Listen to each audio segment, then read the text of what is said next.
These breakfast enchiladas are packed with sausage, potatoes, and cheese and soaked in an egg custard.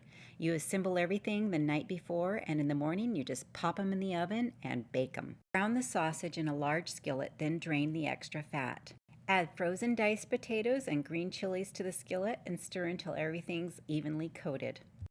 Spoon the mixture into some flour tortillas, then add a handful of shredded cheese over the top. Roll the tortillas up and place them in a greased baking dish. Next, you're going to make an egg custard that's going to soak into the tortillas. Whisk up 6 eggs with some half and half, milk, flour, garlic powder, and a little salt and pepper. Whisk that together until it's smooth, then pour that custard over the top of the tortillas.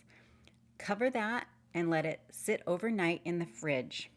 In the morning, heat your oven to 350 degrees and pop them in the oven until they're golden brown.